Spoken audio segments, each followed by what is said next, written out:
Global nigoh bilan voqealarni bir qadam oldindan bilib boring va bizga obuna bo'lishni unutmang. Ommaviy axborot vositalarining yozishicha, Yevropa Rossiya aktivlari bo'yicha qarori bilan Kiyevni qiyin ahvolga solib qo'ydi.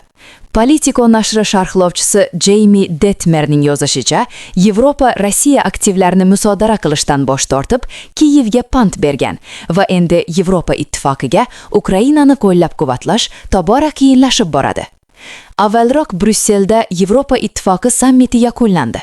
Sammit natijalariga ko'ra, Yevropa ittifoqi Rossiya aktivlarini musodara qilishdan vaqtinchalik voz kechdi va Ukrainaga o'z byudjeti hisobidan 90 milliard yevro miqdorida kredit ajratishga qaror qildi.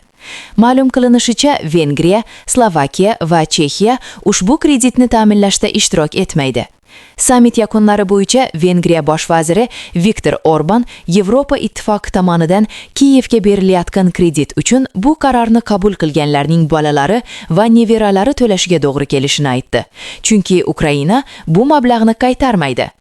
Financial Times gazetasining yozishicha, Yevropa ittifoqining Kiyevga muzlatilgan Rossiya aktivlari hisobidan emas, balki yevropalik soliq to'lovchilar mablag'lari hisobidan kredit berish qarori Germaniya kansleri va Yevrokomissiya rahbari uchun siyosiy zarba bo'ldi.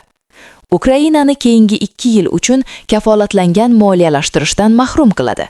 Garchi 90 milliard yevrolik kredit kelgusi yil boshida mamlakat mablag'larining tugab qolishining oldini olsa-da, ushbu paket atigi 2 yilga mo'ljallangan va bu Ukrainaga harbiy harakatlarni davom ettirish uchun yetarli bo'lmaydi. Oddiy qilib aytganda, Ukrainaga Yevropadan ancha ko'proq yordam kerak bo'ladi va buni ta'minlash blok uchun tobora qiyinlashadi, deyiladi maqolada.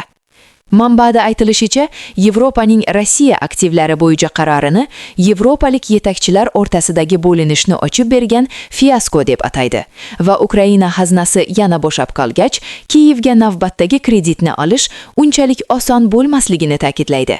Nashrda aytilishicha, kreditni birgalikda ta'minlashdan allaqachon voz kechgan Vengriya, Slovakiya va Chexiyaga boshqa davlatlar ham qo'shilishi mumkin. Shuningdek, Washingtondan qo'shimcha mablag' izlashning ham ma'nosi yo'q, chunki Trump hali ham Oq uyda bo'ladi. Rossiya prezidenti Vladimir Putin to'g'ridan-to'g'ri muloqot chog'ida Rossiya aktivlarini musodara qilish g'oyasini talon-toroj deb atadi va bu zamonaviy moliyaviy tartibning asoslariga zarar yetkazib, to'g'ridan-to'g'ri yo'qotishlarga olib kelishi mumkinligi haqida ogohlantirdi. Jenevada Gorbachov va Reagan uchrashuvi bo'lib o'tgan villa sotuvga qo'yildi. Shveysariyaning Jeneva shahrida tarixiy Fleur d'Eau villasi sotuvga chiqarildi. Aynan shu yerda 1985-yil 19-noyabr kuni Jeneva sammiti doirasida KPSS Markaziy qo'mitasi bosh kotibi Mikhail Gorbachov va AQSh prezidenti Ronald Reagan o'rtasidagi muhim uchrashuv bo'lib o'tgan. Ushbu uchrashuv sovuq urush davrida keskinlikni yumshatish jarayonida va uning yakunlanishida muhim bosqichlardan biri sifatida baholanadi. Mazkur hashamlatli uy Jeneva ko'li bo'yida joylashgan bo'lib, maydoni taxminan 1000 kvadrat metrni tashkil etadi va 12 ta xonadan iborat.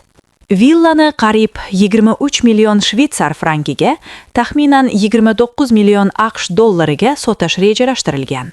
Shuningdek, Mont Blanc tog'iga qaragan 12 ming kvadrat metrli park hududi ham taklif etilmoqda. Aynan shu villada bo'lib o'tgan Gorbachov va Reagan o'rtasidagi tarixiy uchrashuv SSSR va AQSh o'rtasidagi munosabatlarda muhim qadam bo'lib, tomonlar yadroviy urushga yo'l qo'yib bo'lmasligini va harbiy ustunlikka intilishdan voz kechish zarurligini ta'kidlagan edilar. Global nigoh bilan voqealarni bir qadam oldindan bilib boring va bizga obuna bo'lishni unutmang.